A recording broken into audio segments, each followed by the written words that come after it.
and performance was good. Thought we deserved to win the game, but we don't. And so we come through a difficult patch, knowing that we want to improve.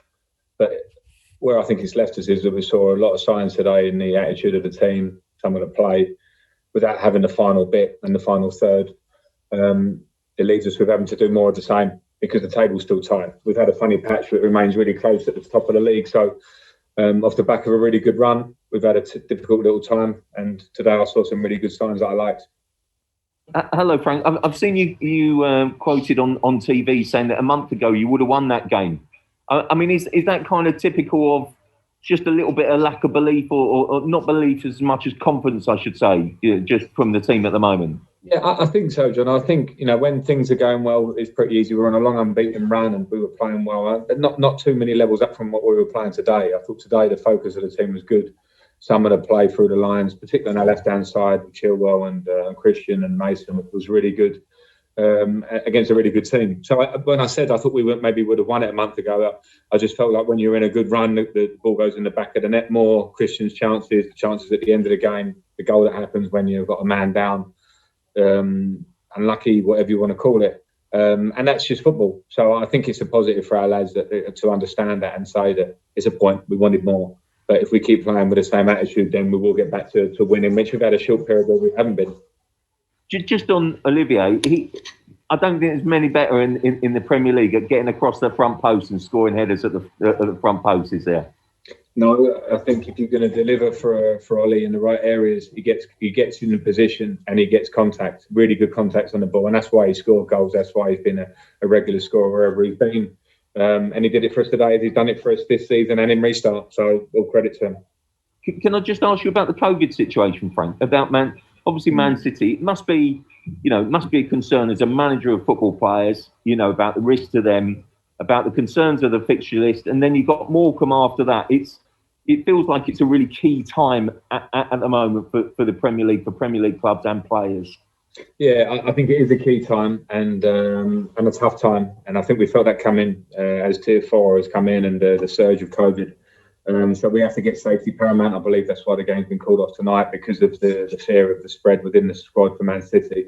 So from our point of view, in terms of that, I'll find out more over the next day or two to make sure it has to be safe for the two teams. If not, the game won't go ahead. I think the Premier League have their directives on that. But yeah, it's a tough time. I'm not surprised, because at the moment the public and the way that COVID is in the UK is difficult for everybody, and football isn't very different at all times. And so we'll just have to see what the Premier League come up with, but safety will be paramount. Thank you. Let's go to JD. Frank, I just want to ask you, 6 changes tonight. I mean, it was a sheer sort of nature of the turnaround, probably because of the short games back to back. What is that fine balance when you're managing a team during this Christmas period between momentum, confidence, and of course fitness? Yeah, it was a mixture for us today, because I had some ideas to make changes anyway, because I think we have a squad and people ready to play. And I can't complain about the 2-day turnaround, which I did, and not try and use the squad to a degree.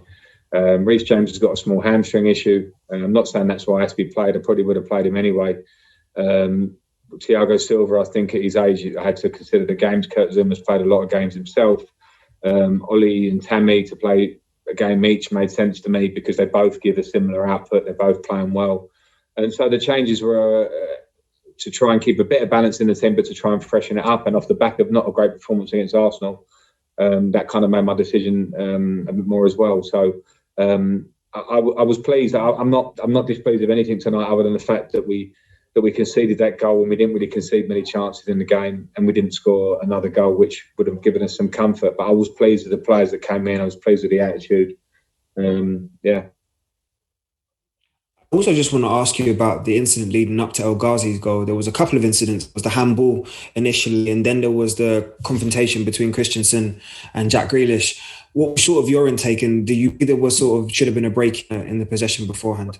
I think it was handball. I think it was handball on the line. The fourth official was very close to us. The linesman was very close.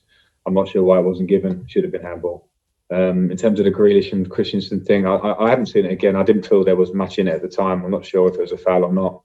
I was just concerned as soon as Andreas stayed down that the ball was going to come in our box would be a man down, which it turned out to be. But I haven't reviewed that referee-wise. Hi, Frank.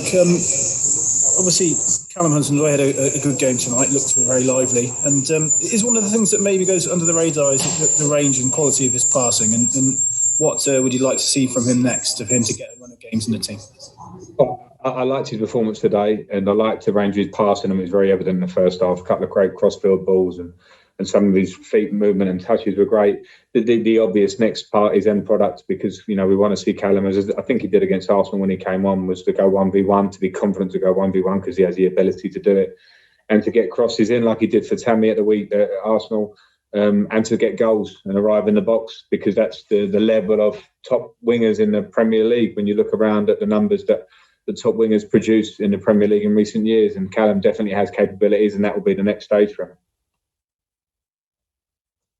James Robson. Hi, Frank. You mentioned this difficult period that you've been in. That seems to have coincided with Hakeem being out of the team. Is that a coincidence, or do you really miss what he brings to the team? And also, is there any news on when we can see him back? Yeah, it's. I don't think it's a coincidence. I can't rely completely on it. You never know the